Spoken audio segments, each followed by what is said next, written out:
묵상 포인트 잘 하셨나요? 우린 계속해서요. 세 번째, 소금처럼 빛처럼 사는 사람.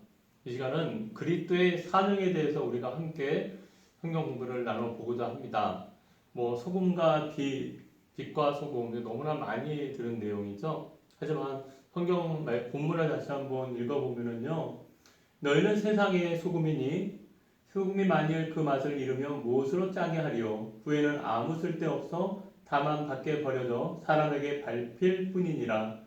너희는 세상의 빛이라. 산 위에 있는 동네가 숨겨지지 못할 것이요 사람이 등불을 켜서 말 아래에 두지 아니하고 등경 위에 두나니 이러므로 집안 모든 사람에게 비치느니라. 이같이 너희 빛이 사람 앞에 비치게 하여 그들로 너희 착한 행실을 보고 하늘에 계신 너희 아버지께 영광을 돌리게 하라. 아멘. 우리가 이 소금과 빛이다. 오늘 여기 기록되어 있는 것처럼 교회와 세상의 줄다리기 시합이다. 교회와 세상과 교회는요, 서로에게 영향을 미치면서 살아갑니다. 이 말은요, 교회가 세상에 영향을 미치게 되면 세상이 복음화가 되고요. 반대적으로 세상이 교회에 영향을 미치게 되면 교회는 세속화가 됩니다. 다른 표현으로 신자가 불신자에게 영향을 끼치면 불신자가 어떻게 될까요? 신자가 돼요. 하지만 불신자가 신자에게 영향을 끼치면 신자가 어떻게 될까요? 도리어 불신자가 되죠.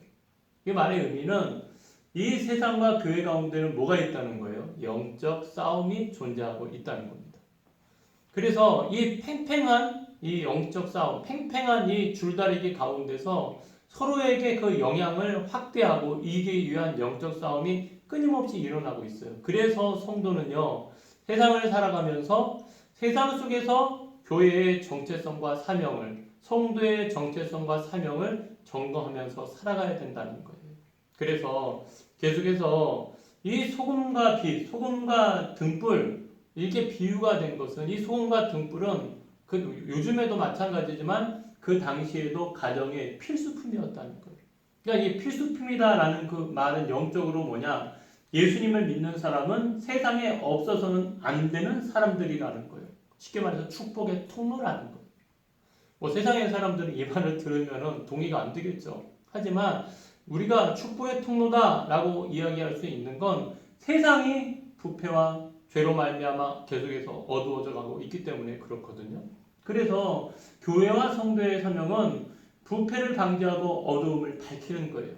교회는 세상의 방부제와 빛의 역할을 한다는 거죠. 물론 하나님께서는요, 1차적으로 국가를 세우시고 법을 만들고 교육을 통하여서 그 역할을 담당하도록 만드셨어요. 이것을 일반 계시의 측면에서 우리가 바라볼 수 있지만 이거는 어디까지나 근본적인 변화를 이끌어내지는 못합니다. 그래서 근본적으로 그것을 변화시키기 위해서 뭐가 필요하다는 거예요? 복음이 필요하다는 거예요. 그래서 하나님께서는 교회를 통해서 그리스도인들을 통해서 복음을 통해서 세상을 변화시키기도 하고 더 나아가서는 뭐냐? 구원의 역사를 감당하도록 만드시기 위해서 우리에게 그러한 사명을 주셨다는 거죠. 그래서요, 예수님 당시에 살던 당시에도요, 이 소금과 등불은 없어서는 안 되죠. 그 당시에 냉장고나 방부제가 발달하지 못하였으니까요, 음식을 보관하거나 맛을 내기 위해서는 소금이 꼭 필요했고요. 또 이스라엘이 집이 구조적으로요, 창문이 아주 작은 것 하나밖에 없는, 내부적으로는 아주 어두운 집이었기 때문에 등불이 없이는 살아갈 수가 없는 구조였어요. 그런 의미에서 예수 믿는 사람을 통해서 우리가 세상을 도리어 뭡니까? 빛을, 세상에 우리가 맛을 드러낼 수 있는 사명을 우리 가운데 있다는 거죠.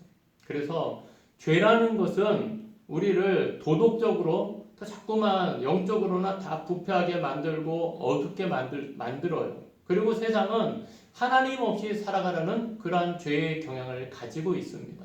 그래서 우리가 주변을 돌아보더라도 지식과 문명은 점점 발전하고 있지만 세상은 어떻게 될까요? 점점 더 어두워져 가고 있고 더 악해져 가고 있어요. 그런 문명뿐만 아니라 자연재해나 환경 파괴나 그런 것도 거기에 다 포함되어 있는 거죠. 하지만 그 근본을 파들어가다 보면은 하나님을 아는 지식에 있어서 점점 무지해져 있기 때문에 그런 거죠. 그래서 우리가요, 성도로서 이 세상을 살아가면서요, 소금에 다른 광물이 혼합이 되면 짠맛을 잃어버리게 되잖아요. 등불이 가려지면 어두움을 밝힐 수 없는 것처럼 우리가 하나님 앞에 나와서 우리의 영적인 정체성을 지키고 산다는 것이 그만큼 굉장히 중요하다는 거예요. 왜냐? 우리가 밤하늘에도 보면은 달이 있잖아요. 하지만 달이라는 것은 태양과 같은 발광체가 아니에요. 엄밀히 말하면 태양의 빛이 달에 반사가 되어서 그 밤에 이 달이 그렇게 밝게 보이는 것처럼 우리 성도의 삶도 마찬가지라는 거예요. 뭐 우리가 스스로 의로워서가 아니라 예수 그리스도를 믿음으로 그리스도의 빛이 우리를 통하여서 세상에 반사가 되는 거죠. 전달이 되는 거죠. 우리의 삶을 통해서 드러나는 거예요. 그런 의미에서 우리가 이러한 믿음의 신앙의 맛이나 그러한 멋을 잃어버리지 않는 삶을 사는 게 중요한 거예요.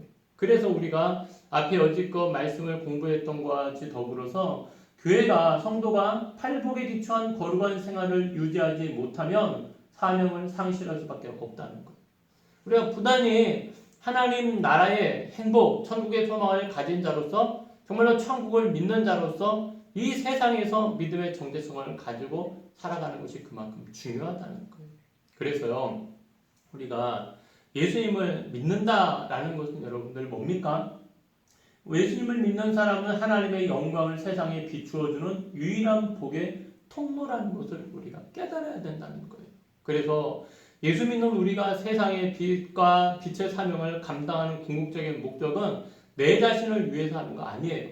하나님의 영광을 위해서 하는 거예요. 그리고 하나님의 영광과 기쁨을 위해서 우리가 할 때에 우리 안에도 하나님을 통하여서 주시는 기쁨과 행복을 또한 누리게 된다는 거예요. 그런 의미에서 우리가 소금처럼 빛처럼 사는 것, 그것이 내가 뭐 누구에게 칭찬받고자 하는 것이 아니라 그리스도의 팔복에 기초한 신앙의 삶을 사는 사람은 세상 속에서 소금의 맛을 빛을 드러내는 그런 삶을 살게 된다는 것이 너무나 자연스럽게 따라오는 열매라는 거죠. 그래서 우리가 오늘도 우리의 세상의 삶 가운데 구별된 하나님의 자녀로서 그런 믿음의 삶을 살아가기를 주님의 이름으로 축원합니다. 우리 그런 의미에서 묵상 포인트 하나 하고 넘어가도록 하겠습니다. 나는 세상에 영향을 주는 사람입니까? 아니면 세상에 영향을 받는 사람입니까?